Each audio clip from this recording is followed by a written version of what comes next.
Iran के हालात देखिए, मुसलमान कहीं सुकून के साथ है। अल्लाह कहता हम तुम्हें आजमाएंगे।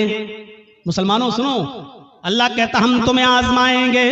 वलनबलुवन्नकुम बिशैइन मिनल खौफ, हम तुम्हें आजमाएंगे खौफ डालकर, ऐसे हालात पैदा कर देंगे कि तुम डरोगे। जैसे आज पूरे ईरान के ही नहीं, पूरी दुनिया के हालात पर आप नजर डालिए आप, और किसी एक जगह पर भी आप देख लीजिए कि मुसलमान जहां रहता है उस मुसलमान को कहीं अमन, कहीं शांति, कहीं सुकून उसको नजर आ रहा है? मुझे बताइए।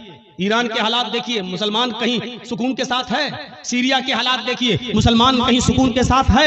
लेबनान के हालात देखिए, कहीं मुसलमान सुकून के साथ है। इराक के हालात देखिए, मुसलमान कहीं सुकून के साथ है। फिलिस्तीन के हालात देखिए, मुसलमान कहीं सुकून के साथ है। उर्दू के हालात देखिए, मुसलमान कहीं सुकून के साथ है। मुझे दुनिया का कोई ऐसा चप्पा बताइए जहां मुसलमान रहता है और वहां सुकून के साथ हो। आप अपना पड़ोसी मुल्क देख लीजिए, मस्जिदों में बमबारी हो रही है, एक दूसरे को मार रहा और कत्ल कर रहा है। आपके अपने पड़ोसी मुल्क के अंदर मस्जिदें तक महफूज नहीं हैं और वहां आत्मघाती हमले हो रहे हैं। ये कौन सा इस्लाम है और कौन सी इस्लाम की तालीम है? मेरे भाइयों, आप दुनिया की किसी चप्पे पे जाकर देख लो और बताओ, इतिहास, हिस्ट्री और आज की मौजूदा हालात को का जायजा लेकर मुझे बताओ कि मुसलमान कहां चैन और सुकून के साथ है। ज़ोरिबत अलैहिमुज़ ज़िल्लतु वल मस्कना, इतना जलील, इतना रुस्वा, इतना इंसल्टेड, इतना जलील और रुस्वा दुनिया के किसी दौर में नहीं हुआ था जितना आज के दौर में मुसलमान है। क्यों? उसकी वजह यह है कि आज उसके अंदर से ईमान निकल चुका है। वला तहिनु वला तहज़नु व अंतुमुल अलौना इन कुंतुम मुमिनीन। अल्लाह ने तो हुकूमत और सल्तनत देने का वादा, इज्जत और सरदारी देने का वादा उस शर्त पे किया था कि अगर तुम्हारे अंदर ईमान होगा तो हम तुम्हें इज्जत देंगे, हम तुम्हें बुलंदी देंगे, हम तुम्हें बाइज्जत बनाएंगे। मेरे प्यारे साथियों, आज हम जितना जलील हैं उसकी वजह यह है कि आज हमारे अंदर उतना ही ईमान कमजोर है। आज उतना ही ईमान कमजोर है आज हमारे अंदर। अभी कोई कह दे किसी का चेहरा देखकर, और मैंने ये दूसरों को तो छोड़ो, मैंने अपनों को देखा है। अपनों से मुराद समझ रहे हैं शेर शाह बिरादरी को, और भी खुल के कह दूं अहले हदीसों को। बस ऐसे ही, अरे बाप तुम्हारा चेहरे पे देखो बहुत मायूस परेशान नजर आते हो। देखिए धूल में लाठी मार रहे हैं, हकीकत में हमें कुछ नहीं मालूम। मुझे लगता है कि जरूर तुम्हारा कोई रिश्तेदार तुम्हारे साथ गड़बड़ कर रहा है, जादू टोना का असर लग रहा है तुम्हारे ऊपर। उसके बाद वो बस आपके पीछे हाथ धोकर नहीं, नहा धोकर पड़ जाएगा। है मौलाना साहब आपको कैसे मालूम? बिल्कुल सही बात है मौलाना साहब, जितना पैसा आता है बचता ही नहीं है। हम कमाते बहुत हैं, एक दिन में 10,000 रुपए कमाते हैं, लेकिन घर आते आते हमारा कभी बेटा बीमार, कभी बीवी बीमार, कभी ये बीमार, कभी वो बीमार, एकदम चला जाता है। मौलाना बरकत नहीं हो रही है। आपने सही पहचाना है। अब मौलाना साहब को मौका मिल गया बकरा हलाल करने का। अब सही है, ये आदमी बस मेरे जाल में फंस गया। एक आदमी तो बाकायदा ऐसा मिला, कहने लगा कि बहुत अच्छी बात आपने कही है, इसका इलाज तो हो जाएगा लेकिन खर्चा बहुत पड़ेगा। उस बेचारे मजबूर आदमी ने कहा कि कितना खर्चा लगेगा मौलाना साहब? कि बहुत ज्यादा नहीं, बस दुनिया में 1,24,000 नबी आए, हर नबी के नाम पर 1 रुपया दे दो, तुम्हारी मुसीबत हल हो जाएगी। अब सोचो कि हर नबी के नाम पर 1 रुपया देगा तो 1,24,000, यानी मौलवी साहब की डिमांड ये है कि 1,24,000 रुपया हमको दे दो, तुम्हारी मुसीबत दूर हो जाएगी। और इसको कम आंकने का अंदाज देखो, हर नबी के नाम पर 1 रुपया। अरे एक नबी के नाम पर 1 ही रुपया तो मांग रहे हैं। इससे पूछो कि ईमान तो तेरा मुहम्मदुर रसूलुल्लाह पर है, इकरार है कि अल्लाह ने और भी नबी भेजे हैं, ईमान तो मुहम्मदुर रसूलुल्लाह पर है। और इस बात पर भी ईमान है कि अगर वो सारे के सारे नबी के दौर में, किसी भी पैगंबर के दौर में अगर मोहम्मद रसूलुल्लाह आ जाते तो उस नबी को भी मोहम्मद पर ईमान लाना पड़ता, उस रसूल को भी मोहम्मद रसूलुल्लाह पर ईमान लाना पड़ता। जब उस रसूल की रिसालत मोहम्मद रसूलुल्लाह के आ जाने के बाद कल आदम है, मनसूख है, तो फिर उसके नाम पर तू पैसा कैसे मांग सकता है? उसके नाम पर तू रुपया कैसे मांग सकता है? उसके नाम पर तू पैसा की डिमांड कैसे कर सकता है? ये कोई सवाल अगर कर देगा तो कह देंगे वहाबी हो तुम, तुम यहां से, ये इतनी अकल तो वहाबियों के पास होती, तुम्हारे पास कहां से आ गई? मेरे साथियों, अल्लाह ने कहा या अय्युहल्लज़ीना वलनबलुवन्नकुम बिशैइन मिनल खौफ, हम खौफ डालकर भी तुम्हें आजमाएंगे। ये खौफ नहीं है तो और क्या है? आज के हालात पर जरा नजर डालिए, खौफ डालकर भी हम तुम्हें आजमाएंगे। वलजू, ऐसे हालात पैदा कर देंगे कि तुम भूखे रहने पर मजबूर हो जाओगे। कारोबार फेल, सुबह खा लिया तो शाम को भूखे, शाम को खा लिया तो सुबह भूखे, भूख से तुम तड़पने लगोगे, हम तुम्हें भूखा रखकर भी आजमाएंगे। व नक़्सिम मिनल अम्वाल, तुम्हारे मालों में नुकसान करके भी हम तुम्हें आजमाएंगे। वल अनफुस, तुम्हारी जानें लेकर भी हम तुम्हें आजमाएंगे। देखिए कैसी कैटेगरी बयान की अल्लाह ने, खौफ डालकर भी आजमाएंगे, भूखा मारकर भूखा रखकर भी आजमाएंगे, तुम्हारे मालों में नुकसान पहुंचाकर भी तुम्हें आजमाएंगे, तुम्हारी जानें लेकर भी आजमाएंगे। वस्समरात, तुम्हारे फल फ्रूट, खेतियां बाड़ियां, खेत और सब्जियां बर्बाद करके भी हम तुम्हें आजमाएंगे। यानी तुम्हारे खेतों में नुकसान करके जिसकी तुम पैदावार करते हो, मकई, चावल, धान, भुट्टा, जिन चीजों को तुम जमीन में उगाते हो, जमीन से पैदा करते हो, फल फ्रूट सब्जी की शक्ल में, अनाज की शक्ल में, हम इसको भी बर्बाद करके हम तुम्हें आजमाएंगे। इन तमाम शक्लों में हम तुम्हारा एग्जाम लेंगे, हम तुम्हारा इम्तिहान लेंगे। वबश्शिरिस साबिरीन, ऐ मोहम्मद सल्लल्लाहु अलैहि वसल्लम, मेरे जो बंदे इन तमाम चीजों में सब्र कर लें और अल्लाह के अलावा किसी और का दामन न थामें, अल्लाह के अलावा किसी और का दामन न पकड़ें। अल्लाह कहता है वबश्शिरिस साबिरीन, ऐसे लोगों को जन्नत की बशारत दे दो, ऐसे लोगों को जन्नत की खुशखबरी सुना दो, इन लोगों के लिए जन्नत है। हम मुसलमान बने फिर रहे हैं, खौफ बर्दाश्त नहीं कर सकते हैं, मालों में नुकसान हो जाए तो अल्लाह को दोष देने लगते हैं, मैंने क्या बिगाड़ा है। काफिरों को मिले हुरो कसूर और मुसलमान को फकत वादे होर। दुनिया में सारी नेमतें बेनमाजियों बेरोजगारों के पास मौजूद हैं और हमें कुछ नहीं मिल रहा है, हम इबादत कर रहे हैं तो और ज्यादा परेशानी, आप अल्लाह से शिकायतें करने लगते हैं। मेरे भाइयों, ये सबसे बड़ी जिहालत है हमारी, ये सबसे बड़ी जिहालत है हमारी। हमें पक्का और सच्चा मुसलमान बनना है, हमें यह देखना है कि हम अल्लाह की इबादत के साथ साथ उसकी मखलूक का कितना हक अदा कर रहे हैं। अरे तुम तो इंसानों की बात करते हो और जर्जीस तुम तो पड़ोसियों की बात करते हो। इस्लाम तो ये कहता है कि किसी भी कबूतर को, किसी भी मुर्गी को, किसी भी जानवर को बांध कर उस पर निशाना न लगाओ। कितने लोग ऐसे हैं जो जानवरों पर निशाना लगाते हैं, कितने लोग ऐसे हैं मुस्तकबिल करीब के अंदर, माजी करीब के अंदर ऐसे बहुत से लोगों को तो मैंने अपनी आंखों से देखा है जो जानवरों को लड़ाया करते थे।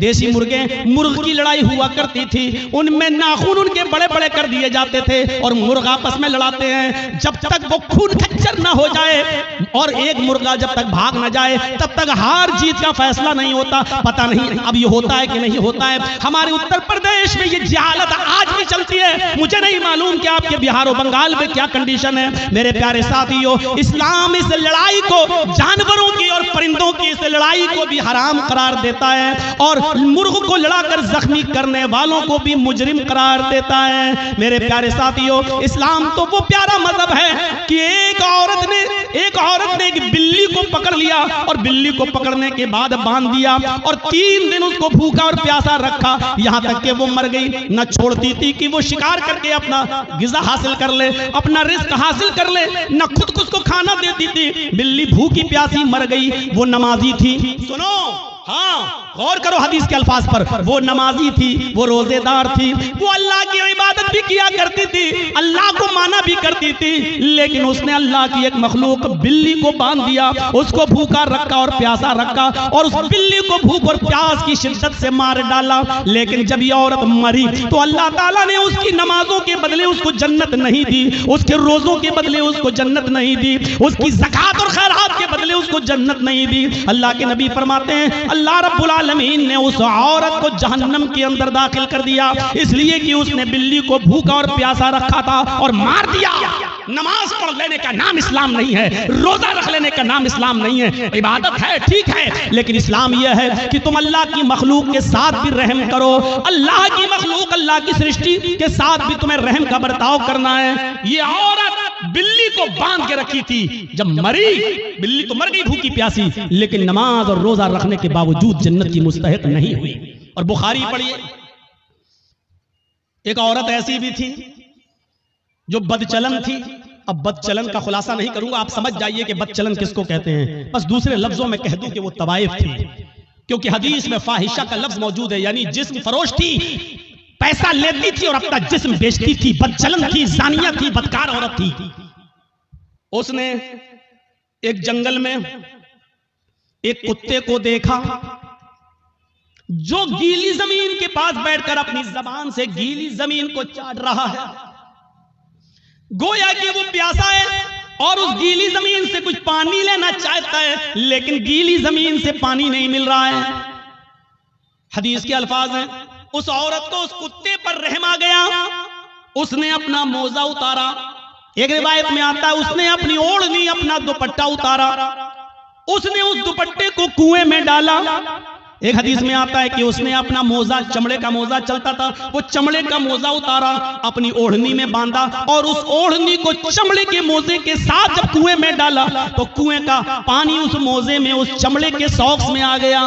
पूरा मोजा उसने पानी से भर लिया और वो कुत्ते के पास आई और उसने पानी उस कुत्ते के मुंह के पास उलट दिया। कुत्ते ने अपनी जबान से चाट चाट कर वो पानी पी लिया। उस वक्त तक वो उसको पानी पिलाती रही जब तक कि वो कुत्ता प्यास की शिद्दत से उसकी प्यास बुझ नहीं गई, वो सैराब न हो गया और अपने आप दुम हिलाकर जाने लगा। गौर करो आए मुसलमानों, ये औरत बदचलन थी, ये औरत जानिया थी, ये औरत जिस्म फरोश थी, इसने नमाजें न पढ़ी थी, रोजा नहीं रखा था, लेकिन एक कुत्ते को पानी पिलाया। वो रहमान और रहीम की रहमत ऐसी जोश में आई, उस रब्बुल आलमीन की रहमत ऐसी जोश में आई कि जब ये औरत मरी तो अल्लाह को उसकी ये नेकी पसंद आई और अल्लाह ने उस औरत को जन्नत के अंदर दाखिल कर दिया। इस्लाम ये बताता है कि अल्लाह अपना हक माफ कर सकता है, लेकिन मखलूक का हक मारोगे तो अल्लाह माफ नहीं करेगा। नमाजों में सुस्ती होगी, अल्लाह माफ कर सकता है, रोजे में सुस्ती होगी, अल्लाह माफ कर सकता है, लेकिन अगर आपने किसी का हक मारा है तो अल्लाह माफ नहीं करेगा जब तक कि आपका वो भाई आपको माफ न कर दे। कितने लोग बैठे हैं यहाँ पर, कितने यतीमों का हक मारे बैठे होंगे, कितना अपने भाइयों का हक मारे बैठे होंगे, और इन सबके हक नहीं भी मारे होंगे तो अपनी बेटियों का और अपनी बहनों का हक तो मारे ही होंगे। कितने लोग हैं जो ये कह के जाते हैं कि मेरे मरने के बाद मेरे बेटों के साथ साथ मेरी बेटी को भी हमारी विरासत में से कुरान और हदीस के मुताबिक हिस्सा दे देना। और कितने ऐसे लोग हैं कि बाप के मरने के बाद अपने बाप की विरासत में बेटों के साथ साथ वो अपनी बहनों को भी हक देते हैं। और कितने ऐसे भाई हैं वो मुझे बताएं खड़े होकर कि जिन्होंने अपनी प्रॉपर्टी में से अपनी बहनों को भी हिस्सा दिया होगा। हाजी साहब हैं, नमाज पढ़ने जा रहे हैं, लंबी दाढ़ी है, तहज्जुद की नमाज पढ़ रहे हैं, मर गए, लेकिन अपनी प्रॉपर्टी में से अपनी बहन को हक देकर नहीं गए। अरे बाप की प्रॉपर्टी में से भी हक है और भाई की प्रॉपर्टी में से भी बहन का हक है। बहन को अल्लाह ताला ने लड़की को हर तरीके से हक दिया है। बाप भी अपनी बेटी को देगा, भाई अपनी बहन को देगा, शौहर भी अपनी बीवी को देगा, और बेटा है तो वो भी अपनी माँ को, बेटे की प्रॉपर्टी में से माँ को भी हक मिलेगा। एक औरत चारों तरफ से हकदार है, समझ रहे? जैसे मेरी एक बहन है, वो मेरे बाप की विरासत से भी हिस्सा पाएगी, और जर्जीस को जो हिस्सा मिला है या जो हमने कमाया है और खरीदा है, प्रॉपर्टी बनाई है, जर्जीस की प्रॉपर्टी में से भी वो हकदार होगी। और वो जिस शौहर के साथ रहती है उस शौहर की प्रॉपर्टी में से भी उसको मिलेगा।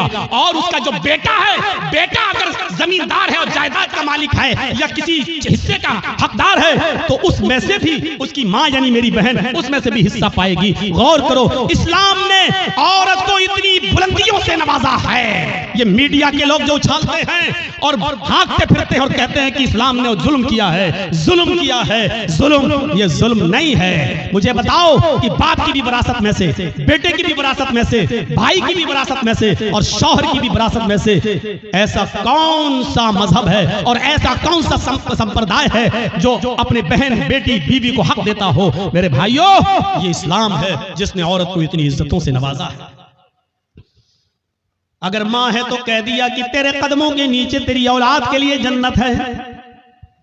अगर बीवी है तो कह दिया जो तुम खाओ वो अपनी बीवी को खिलाओ, जो तुम पहनो वो अपनी बीवी को पहनाओ। खबरदार अपनी बीवी के गाल पर कभी थप्पड़ मत मारना। एक औरत को कैसी इज्जत दी जा रही है? अगर वो किसी की बीवी है तो कहा जा रहा है खबरदार उसके गाल पर कभी थप्पड़ मत मारना। गाल पर थप्पड़ मारने का मतलब ये नहीं है कि गाल पर न मारो, पीठ पे खूब ठोको। क्या मौलाना साहब तो कह रहे हैं गाल पे मत मारो, इसका मतलब गाल के अलावा जहां चाहो वहां मार सकते हो। गाल को बोलने का मतलब यह है कि सबसे ज्यादा नाजुक हिस्सा ये गाल होता है, यहां मारेंगे हो सकता है कि उसने अपने आप को बचाया और आंख में हाथ लग जाए, उंगली चली जाए और उसकी आंख फूट जाए। तो जब इतने नाजुक जगह पर मारने का हक नहीं दिया है तो औरत को मारने का मतलब यह ना गाल पर कि कहीं ना मारो। किसी कंडीशन में दिया है इजाजत, हम उस तरफ अभी नहीं जाना चाहते हैं, परमिशन दी है किसी कंडीशन में, लेकिन उसमें भी इतने एहतियात के साथ कि तुम हल्की फुल्की मार सकते हो, वो भी तब जब आपकी बीवी आपके मना करने के बावजूद और पंचायत का फैसला मानने के बावजूद भी आपके अलावा किसी दूसरे मर्द को अपने बिस्तर पे बुलाती है और उसके साथ रंग रलियां मनाती है और समझाने के बावजूद भी नहीं मानती है, तो अब एक आखिरी रास्ता यह है कि उसको हल्की फुल्की मार सकते हो, लेकिन उस वक्त भी गाल पर नहीं, और इतनी भी नहीं कि पीठ पर लकड़ी और डंडों के निशान बन जाएं, इतना भी नहीं। और जब आपकी इस मार से भी वो रास्ते पे ना आए, तब आप तलाक के बारे में सोचें, और उसमें भी मोहलत दी कि डायरेक्ट 3 तलाक मत दो, तलाक तलाक तलाक, डायरेक्ट उसको बंदूक की 3 गोली उसके ऊपर मत धमक दो कि बेचारी की जान ही चली जाए। उस कंडीशन में भी बताया कि उसको 1 तलाक दो जब वो हालत तोहर में हो, पाकी की हालत में हो, और फिर सोचने और समझने का मौका दो, और फिर जब वो दूसरा महीना आए और फिर वो दूसरे महीने तक नहीं मानती है, फिर भी हरकतें कर रही है, और दूसरे महीने में जब वो हालत तोहर में हैज से पाक हो जाए, तब आप उसको दूसरी तलाक दे सकते हो। ताकि ये बहुत लंबा एक अरसा हो, यानी इतना मौका दिया है कि एक कमजोर दिल की औरत डर जाएगी नहीं, इतना अब तो आखिरी रह गई है, तीसरे महीने में जहां तीसरी तलाक दी, हम हमेशा के लिए हराम हो जाएंगे, मेरे बच्चों का क्या होगा, ये सोचने और समझने का पूरा मौका दिया है। इससे पहले अगर वो मान जाती है तो आप भी मान जाओ और उसको अपनी बीवी की शक्ल में कबूल कर लो, स्वीकार कर लो। मेरे भाइयों, बहुत संजीदा मजहब है इस्लाम। इस्लाम के अंदर पूरे के पूरे दाखिल होने का मतलब यह है कि उसने जिन कामों के करने का हुक्म दिया उन कामों को करो, और जिन कामों से रोकने का हुक्म दिया उनसे रुक जाओ, यही है इस्लाम। हजरत मुआज इब्न जबल फरमाते हैं कि अल्लाह के नबी सल्लल्लाहु अलैहि वसल्लम ने मुझे 10 बातों की नसीहत फरमाई, मुझे 10 बातों की वसीयत फरमाई। मुस्नद अहमद के अल्फाज हैं, इस हदीस को इमाम अहमद ने अपनी मुस्नद के अंदर नकल किया है, और अल्लामा अलबानी रहमतुल्लाह अलैह ने इसको हसन करार दिया है। फरमाया अल्लाह के नबी सल्लल्लाहु अलैहि वसल्लम फरमाते हैं, हजरत मुआज इब्न जबल फरमाते हैं कि औसानी रसूलुल्लाह सल्लल्लाहु अलैहि वसल्लम बिअशरी कलिमात, कि अल्लाह के नबी सल्लल्लाहु अलैहि वसल्लम ने मुझे 10 कलिमात की, 10 बातों की वसीयत फरमाई। ऐ मुआज, ये 10 काम तुम कर लो, ये 10 काम तुम्हें हर हाल में करना है। मेरे भाइयों, मैं तशरीह करता हुआ चलूंगा, लेकिन शायद मैं 10 तक ना पहुंच पाऊं, इसलिए कोशिश करूंगा कि कम से कम 5 चीजें तो आपको बता ही दूं। अल्लाह के नबी सल्लल्लाहु अलैहि वसल्लम ने 10 चीजों की वसीयत फरमाई, और 10 चीजों में पहला नाम ये लिया, ऐ मुआज ला तुशरिक बिल्लाहि शैअन इन कुतिलता हुर्रिकता। ऐ मुआज, तुम कभी किसी भी हाल में अल्लाह के साथ शिर्क मत करना, अल्लाह के साथ किसी को शरीक मत ठहराना, अल्लाह के साथ कभी किसी भी हाल में किसी को शरीक मत करना। इन कुतिलता औ हुर्रिकता, अगरचे तुम्हें कत्ल कर दिया जाए या तुम्हें आग में जला दिया जाए। अरे भाई, 1 घंटा हो गया बोलते हुए, अब तो बैठ जाओ सही से, लगता है स्प्रिंग लगा हुआ है आपके। कुतिलता, अगरचे कत्ल कर दिया जाए। शिर्क बड़ी अजीब चीज है। शिर्क अरबी में शिर्क है, और इसी को अगर हिंदी में कहें तो बहु ईश पूजा, बहु देववादियत, बहुत सी देवी और देवताओं पे आस्था रखना, बहु ईश पूजा, एक ईश्वर को छोड़कर बहुत से खुदा बना लेना, इसी को शिर्क कहा जाता है। मजबूरी की कंडीशन में, मजबूरी की कंडीशन में इस्लाम कुफ्र की इजाजत तो देता है। एक याद रखिएगा मसला, आपकी जान जा रही हो, लोग पिस्टल लेकर खड़े हों, आप जंगल में अकेले हो, आपके दुश्मन आपको कत्ल करना चाहते हैं और आपसे कुफ्र कराना चाह रहे हैं और कह रहे हैं कि ये कुफ्र कर वरना तेरी जान ले लूंगा, तो अपनी जान बचाने के लिए कुफ्र की इजाजत तो है। मतलब अगर वो ये कहें कि अल्लाह को मानते हो क्या, अल्लाह का इनकार कर, बंदूक ले, कमपट्टी पर रख दे, अल्लाह का इनकार कर, आप जानते हैं ये लोग शूट कर देंगे, मार देंगे, बड़े जिद्दी लोग हैं, तो अल्लाह का इनकार करने से अगर जान बच रही है तो बचा लो। मैंने अपनी स्पीड थोड़ी कम कर दी समझाने के लिए। समझिए पहले, कुफ्र किसको कहते हैं और शिर्क किसको कहते हैं। कुफ्र भी हराम है, शिर्क भी हराम है, लेकिन कंडीशन देखिए क्या है।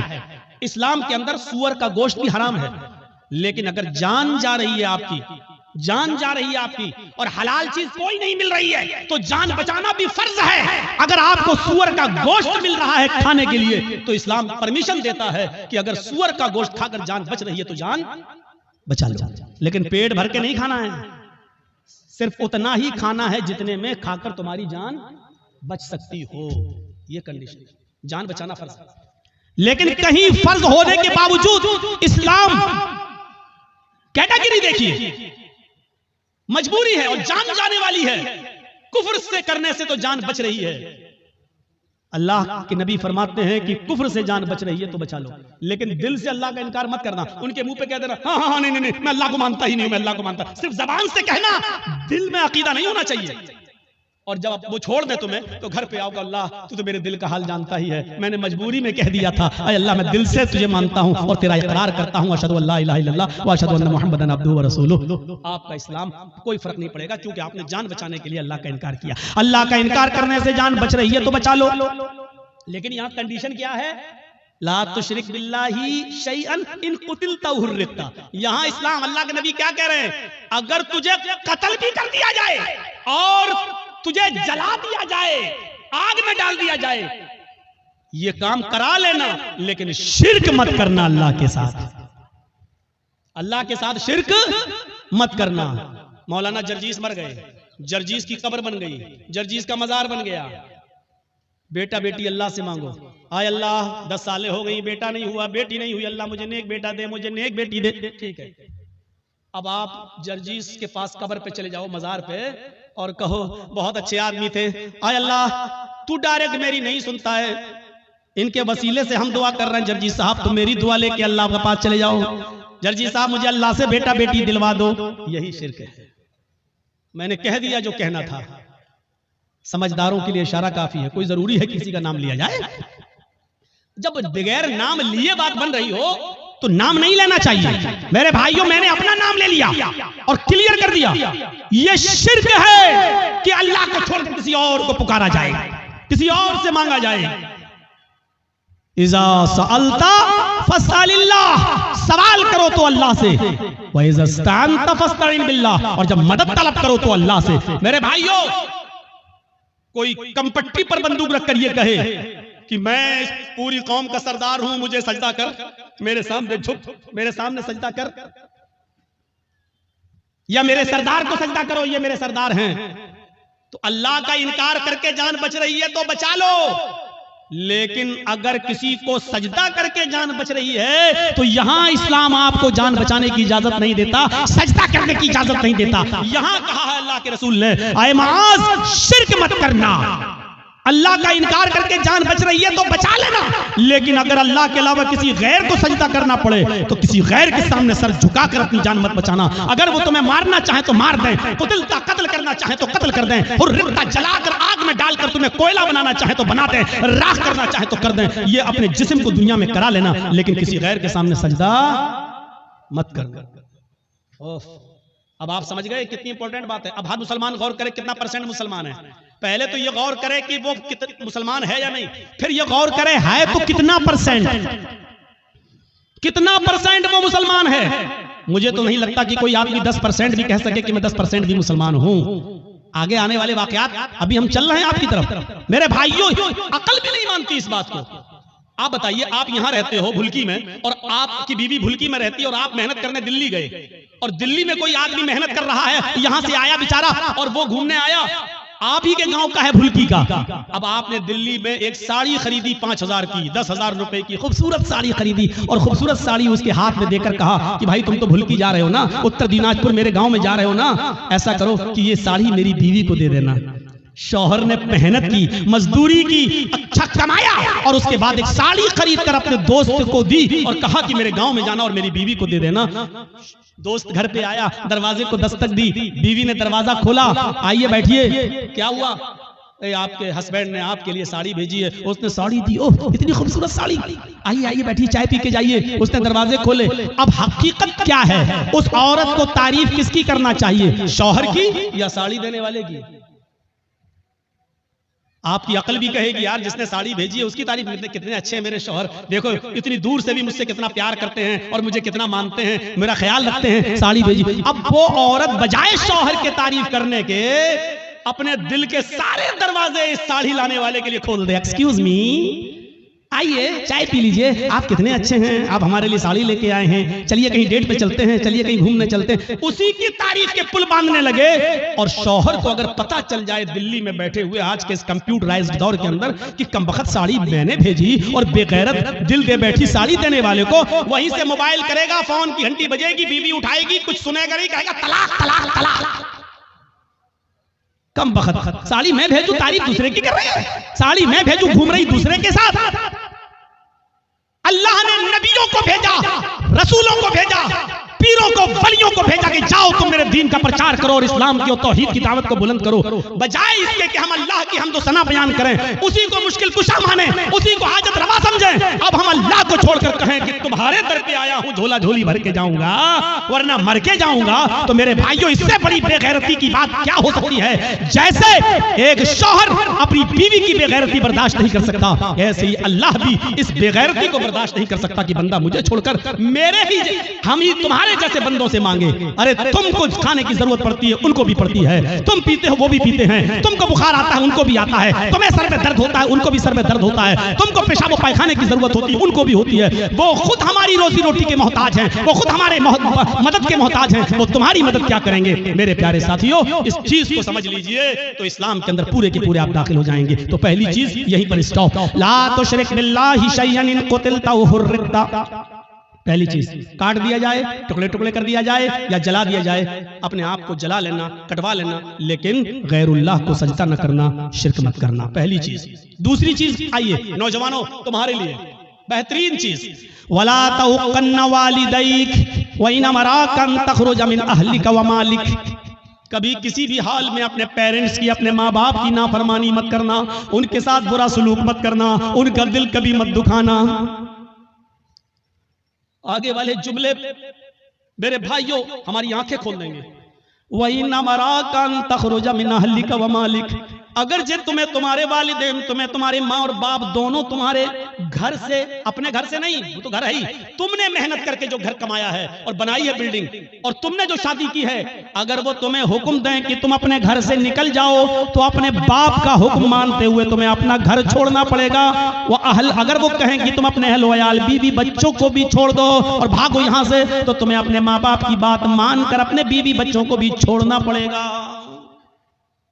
ये एक अलग मसला है कि अगर बाप गलती पर हो और बेटे की गलती ना हो। मैं अभी इस तरफ नहीं जाना चाह रहा हूं, मैं सिर्फ ये बताना चाहता हूं कि माँ बाप का मकाम कितना बड़ा है और वालिदैन की अहमियत कितनी बड़ी है। अल्लाह के नबी कह रहे हैं, घर तुम्हारा, तुमने मेहनत करके कमाया बनाया ठीक, लेकिन अगर तुम्हारे बाप कहे जर्जीस जाओ यहां से, हटो, जर्जीस को अपनी कमाई वाला घर छोड़ना पड़ेगा बाप का हुक्म मानते हुए। ये तुम्हारी बीवी बड़ी नाफरमान है, अल्लाह की नाशुक्री है, छोड़ो इसको, चलो, हमें छोड़ना पड़ेगा। और इसकी एक मिसाल मैं आपको देना चाहता हूं, जरा सुनिएगा। हजरत इब्राहिम अलैहिस्सलातु वस्सलाम अपने बेटे इस्माईल अलैहिस्सलातु वस्सलाम से मुल्क शाम में मिलने के लिए गए। दरवाजे को दस्तक दी, उनकी बीवी ने दरवाजा खोला। जरा सुनिएगा, बड़ा दिलचस्प वाकया है, मैंने आहिस्ता स्पीड कम कर दी है ताकि आपको समझाऊं। इब्राहिम अलैहिस्सलाम अपने बेटे से मिलने गए, दरवाजे को दस्तक दी, बहू ने, बेटे की बीवी ने दरवाजा खोला, और जैसे ही दरवाजा खोला तो क्या देखिए, सामने एक बूढ़ा आदमी खड़ा है। अस्सलाम वालेकुम, का वालेकुम अस्सलाम। कहा मुझे इस्माईल से मिलना है। बीवी को नहीं मालूम कि ये मेरे ससुर हैं, लेकिन ससुर को मालूम है कि ये मेरे बेटे इस्माईल का घर है और ये उसकी बीवी है, लेकिन बता नहीं रहे कि मैं तुम्हारा ससुर हूं। कहा कि बेटी मुझे तुम्हारे हस्बैंड से मिलना है, मुझे तुम्हारे शौहर से मिलना है। कहा कि वो तो जंगल में शिकार करने गए हैं, घर में खाने पीने को कुछ नहीं था, इसलिए वो जंगल में चले गए, शिकार करके लाएंगे, शाम को गोश्त आएगा तब हांडी पकेगी। अच्छा, ऐसे हालात है तुम्हारे घर के? का बहुत बुरे हालात हैं, गौर करना जुमले पर। हाँ बहुत बुरे हालात हैं। बेटी तुम्हारे घर की गुजर बसर कैसी चल रही है? तो जवाब दिया बहुत बुरी, भूखमरी की नौबत है। सुबह खाने को मिल जाता है तो शाम को भूखे सोते हैं, और शाम को अगर खा लेते हैं तो सुबह भूखे उठते हैं और शाम तक कुछ नहीं मिलता। बहुत बुरी कंडीशन है मेरे घर की। इब्राहिम अलैहिस्सलाम जाने लगे, कहने लगे बेटी जब तुम्हारे हस्बैंड घर पे आ जाएं, अब सुनो, जब तुम्हारे हस्बैंड घर पे आ जाएं तो उनसे कहना कि एक ओल्ड मैन आया था, एक बूढ़ा आदमी तशरीफ लाया था, उसने तुम्हें सलाम कहा है और कहा है कि अपने घर की चौखट बदल दो, तुम्हारे घर की चौखट ठीक नहीं है। चौखट समझते हैं ना, वो घर का मेन गेट का जो दरवाजा होता है, चौखट जिसमें आदमी अंदर घुसता है घर के दरवाजे से, वो चौखट। अपने हस्बैंड से कहना कि तुम्हारे घर की चौखट अच्छी नहीं है, ठीक नहीं है, इसको बदल दो। ये कहकर इब्राहिम अलैहिस्सलाम चले गए और उनकी बीवी घर की चौखट देख रही है। ये बुढ़ा सटिया गया क्या? ये बुढ़े को पागल है क्या? कितनी अच्छी चौखट है, मजबूत चौखट है, गर्मियों में हवा आती है, सर्दियों में धूप आती है, और कह रहा है कि तेरी चौखट खराब है। ये बुढ़ा सटिया गया। शाम को जब इस्माइल अलैहिस्सलाम घर पे आए, और नौजवानों सुनो, अपने माँ बाप को खून के आंसू रुलाने वालों, अपनी माँ को रुलाने वालों, अपने बाप को सताने वालों, सुनो। इब्राहिम अलैहिस्सलाम का बेटा इस्माइल जब घर पे आया गोश्त लेकर, बीवी बनाने लगी, और बनाते बनाते कहने लगी, इस्माइल आज एक बुढ़ा आदमी आया था। इस्माइल अलैहिस्सलाम ने कहा अच्छा, कोई जरूरत रही होगी बेचारे को।